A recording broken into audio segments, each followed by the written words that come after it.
Welcome to the High Bar, your weekly watering hole for lighthearted conversation with people who care about culture that matters.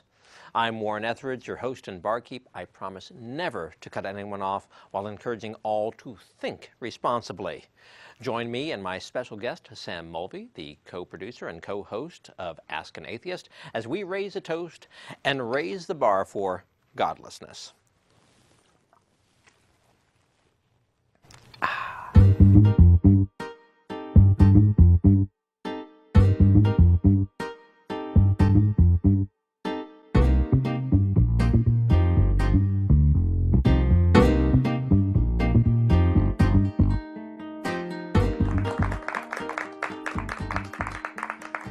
To many, atheism is our generation's answer to lesbianism in the 1990s. It's something that's faddish, it's hot, people love it, but today to discuss whether or not there is a God is the most perfect guest, Sam Mulvey, co-producer, co-host of Ask an Atheist. How you doing? Welcome.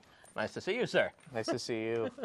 So Nietzsche said, God is dead. Right. But in your mind, that's not even the question. He was never alive to begin with. Right, right. It's one thing that I go to a lot is when I talk to people, when I talk to theists, they go, you know, well, okay, we have this hierarchy, this ladder, and you've taken God off that ladder. Does that mean we are God, like Nietzsche was talking about? Oh, no. have we moved up? Yeah, we killed God, so everybody gets a free promotion kind of thing. But yeah. what we're saying is that the ladder doesn't really go that high. No. So we cut off the top rungs, I guess you could say. There is no hierarchy. Right. We're on our own. It's all a mess. It is all a mess. It's anarchy. It's anarchy. Now, how do you live with yourself? How do I live with myself? Well, sometimes not very well, but basically, I was raised just like anybody else with a certain sense of morality. I'm not one of the people who came to sort of atheism because of some thing that happened to me and I just turned to it. I've always been one. I come from a family of freethinkers. And they've just taught us, you know, be nice to each other because, I mean, you know, what happens when people do crappy things to you? Well, you feel crappy about it. Do you want those other people to feel crappy? Not particularly. All right, well, there you go. So golden rule, that's it. That's all we need. Essentially, yeah. Yeah. Which, golden rule, very nice. I saw what you did there. But I sort of brought you into the trap there. well, I mean, the golden rule, that's what it's called in the Bible, but that's a sort of a philosophical theme that exists across many different traditions, some of them theistic, some of them not. Right. So, I mean, you know, sort of the big debate between some atheists who study religion, like I do, is that's kind of a hobby. I'm sort of seeing myself as sort of one of the spectators in the crowds going, yeah, that side, whatever it is this week. And is, you know, whether or not Buddhism counts as a religion, because many Buddhists don't actually believe in God. But they've got something very much like the golden rule. They've got something, right. It's not the old guy with the beard, but it's something. Well, you know, there's the Tibetan side, which has a lot of weird spiritual stuff and supernatural stuff. And then there's sort of the more Japanese side, the Zen side, which doesn't really have a lot of that in it. Well, so much there, but let's talk about the family of free thinkers for a second. Oh boy, here we go. Because it sounds like something out of Logan's Run or something. Free thinker. Like, you got till 30 and then right, ideas yeah. are done. But what free thinkers, what does that mean to you? What does it mean? To me, it's a very historically loaded term. Is free thinker, it does go back to Europe, but it was very heavily, it was one of the sort of ideas that were out there when this country was formed. Thomas Jefferson really considered himself a free thinker, for example. Right. And I can write the Declaration and keep slaves. That's exactly. how much of a free thinker he was. Yeah, exactly. You know, man of his time. What are you going to do? But honestly, to me, free thinker is willing to sort of think around a problem, to not necessarily sit in any particular dogma, to not accept dogma, to just, you know, there's no such thing as a pre-programmed rule that always works, is that every scenario calls for some level of thought and maybe a new path. I mean, some people call that casuistry, but to me it's really just trying to solve problems. Now, with free thought, in sort of a modern term, to call non-theists and humanists and stuff like that, I don't really know what it means, just a label we use. I mean, there is that. Well, because it's interesting, because it sounds good, doesn't it? It does. Free thinker sounds good. I want to be a free thinker. I like that. But that means that everybody else is what? An enslaved thinker? Enslaved thinker, yeah. I've never really... I've never really liked that particular dynamic, to be honest with you. I've been called, especially this week, because we had somebody up from Austin, an accommodationist, which is somebody who thinks that... An accommodationist. A Texan is throwing around a term like Well, he's from Austin, Russell Glass Okay, area, yeah. An accommodationist is somebody who thinks we need to sort of get along with a religion, that religion is part of life, it is part of human existence, and it's not something that we're going to be able to edit out of sort of the public space. That's never been my goal, and that's never been the goal of Ask an Atheist. The goal of Ask an Atheist is just sort of to get the atheist story out there. Right. So agnostics, are they really the level-headed thinkers, or are they just like wimpy fence-sitters? This is one of those debates that is always a part of the atheist movement, is where agnostics are. And you might be surprised that I consider myself an agnostic. I know Mike considers himself an agnostic. I'm pretty sure Casey is that way too, is that agnosticism is based on knowledge. And we're skeptics, so we look at the evidence, we come to some sort of conclusion. And there's no evidence for God.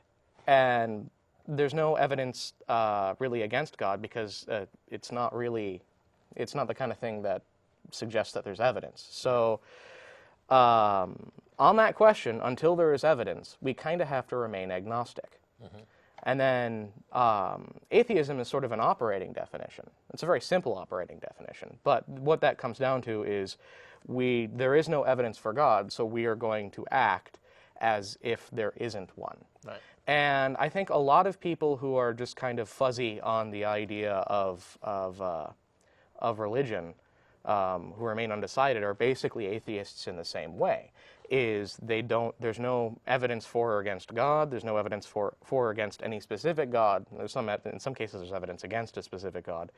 But we're just going to act like we have to make our own decisions. And that's really what atheism is to us. Now there's the other side. Like there's this guy who we call him our English stalker. His name's Gary. He lives, I believe, in Sheffield, England, and and it's one of the weirdest things is that he feels that he has to go up and fight atheism, or fight theism with atheism, and in the show we had about the Dover trial in Pennsylvania, he called in and he's like, well, we can't say there is no evidence. We can't say there is no evidence. We have to put our foot down and say there is no God. And I'm like, wow, that sounds a lot like dogma to me. Do you really want to take a dogmatic position? He's like, yes. And then my face do all like, wait, really? And it was honestly the first time I had personally encountered that position. So there are, in the community, there are people who think that atheists or that agnostics are just fence sitters, and then there are those of us who see agnosticism as really the only choice that fits the evidence, and then operationally, we're atheists. See, that's where I sit, and I lean more towards the atheist side. Okay. But it is what you say. Your show is called that, Ask an Atheist. Ask an Atheist, and yeah. Atheism, if we're just speaking purely semantically, really means that nothing, no, You're right. Not a moment's hesitation. And this is something that happens in the visibility movement, is that people seem to think that atheism has some sort of political agenda, has some sort of food agenda, has some sort of conspiracy theory agenda.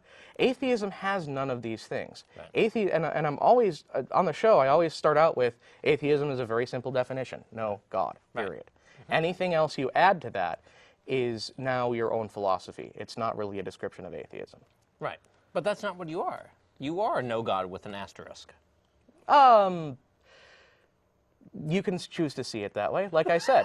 I mean, that's... I do choose to see it that way, yeah, because you just fine. said that. Yeah, right? I have said several times on the show that if we're talking about knowledge, right. if we're talking about a position of knowledge, I am an agnostic. There's no evidence for, there's no evidence against. Right. There's no, if we're talking about operation, if we're talking about the way we go through the world and what we actually believe, right. I'm an atheist. Right. Now, one of the people who believe this way, one of our big debates is, well, what would it take to convince you? Because about every 4 seconds, some evangelical asks you that question. Right. And so we're like, well, what would the evidence look like?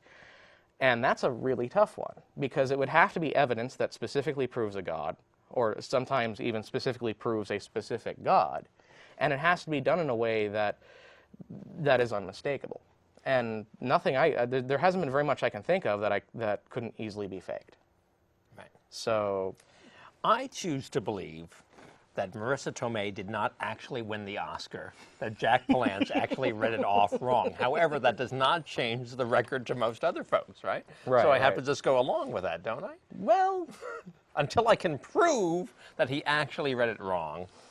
that's an argument we hear a lot. That Really, that Marissa Tomei argument? well, Because no, I would be shocked by that. Actually, it's usually called Pascal's wager. All right, fine. And Fancy pants. yeah, well, when you hear it about every 15 seconds, it's good to have a name for it. And it really is. I mean, the people who like to evangelize to atheists are always, well, Pascal a long time ago said this, that the evidence for the rewards for believing in God vastly outweigh the rewards for not believing in God.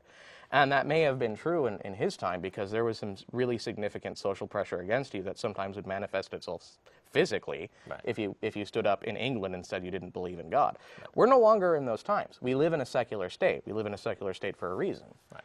So, and Almost. there are some people Who don't take well to that. who don't. Yeah. No, I understand that. I don't like that either. I think like you're either in or you're out. Like don't hedge your bets. That does nothing for me. Right? It seems like a. I don't like the deathbed conversion, frankly. No, nobody. Not a fan of that. No, nobody did. What's interesting is Seems way too easy. Christopher Hitchens Right. has been going through chemotherapy treatments, and he actually did sort of a mid-therapy interview where he said, if you hear about a deathbed conversion, if you hear about me converting on the deathbed, it's either a lie or it's the drugs, because drugs do that to you. So Really? don't buy it. That's not me. Right. And I think in these circumstances, especially when you're a firebrand like Christopher Hitchens is, that's kind of a necessary thing to say. I mean, everybody likes to talk about how Darwin had a deathbed conversion. Right. As if the idea that Darwin had a deathbed conversion somehow invalidates 150 years of scientific research. Right. And he was all religious and spiritual to begin with. He was raised in a religious Right. context. He wasn't happy about what he did. No. He had no idea. Proving that as smart as he was also an idiot. He was perceived that way, and he's like, well, screw this, I'm getting on a boat, and found the Galapagos Islands. So. Right.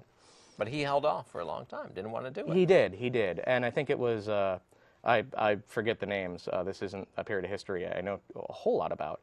But he published because somebody else was going to publish something similar, and is like, well, I've already got this manuscript, why don't I get it out there? So I might be wrong. I might get That was it. He was competing against somebody else.